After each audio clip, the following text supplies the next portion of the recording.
Would you be able to sleep in a room painted bright red? Might be hard, right?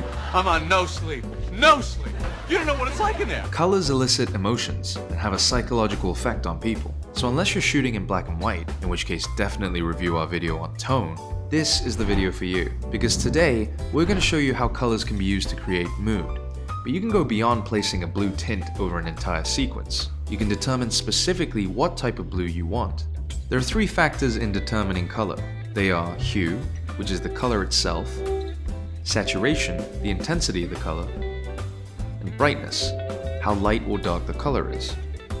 With just hue, saturation, and brightness, HSB for short, you can create a complex color scheme rather simply, and go from being just another director to being a true visual artist.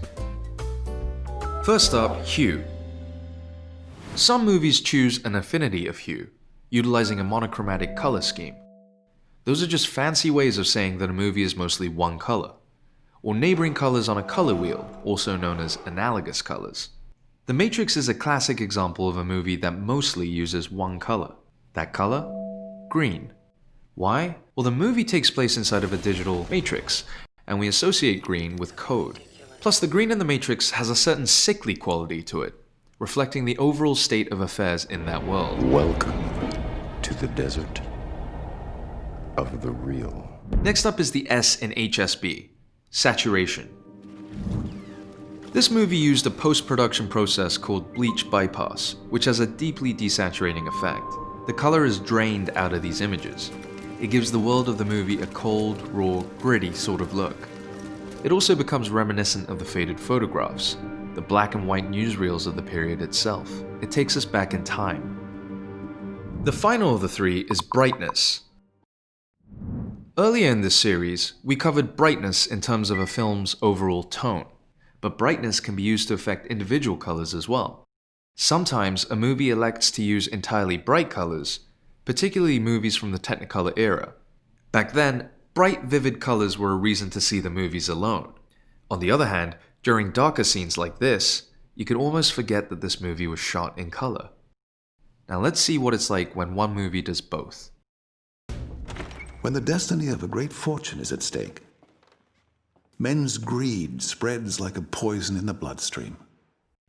It's using all darker colors. Contrast that with this scene, where all the colors are bright. In both instances, every element you see was chosen for its darker color, or lighter color to create a contrast within the film. Wow. So by utilizing hue, saturation, and brightness, you can precisely identify the right colors to create certain feelings in your audience. Bright images often seem lively and exciting. Darker images often seem dramatic, and on it goes. But rules were made to be broken. I don't make the rules. Okay, I'll make it as easy for you as I can. You get to decide what the colors mean. It's your movie, it's your world, and so make it your color palette. How do you make a violent red, the color of blood, feel like something else? In Her, Spike Jonze uses red to connote love. He does it by associating the color with the lead, Theodore, as he searches for love and ultimately finds it in his operating system. Hello, I'm here. Oh. Black is for bad guys like Darth Vader, right? Well, sure, until it's for Batman. I'm Batman. You get to make your own rules. Look at how Wes Anderson uses saturated colors to make otherwise mundane scenes about a family pop almost like a comic book, while actual comic book films ground their high-concept plots in gritty, realistic tones. With the wealth of options post-production now provides, it's easier than ever to control the color palette. Of course, color grading can be an expensive, lengthy process, and it rarely can make up for a project that lacked a thoughtful color design strategy in pre-production. Want to dive deeper? Check the link to grab our free Film Color Theory ebook for more examples of color schemes. And see how some of your favorite films designed their color palettes to elicit powerful moods.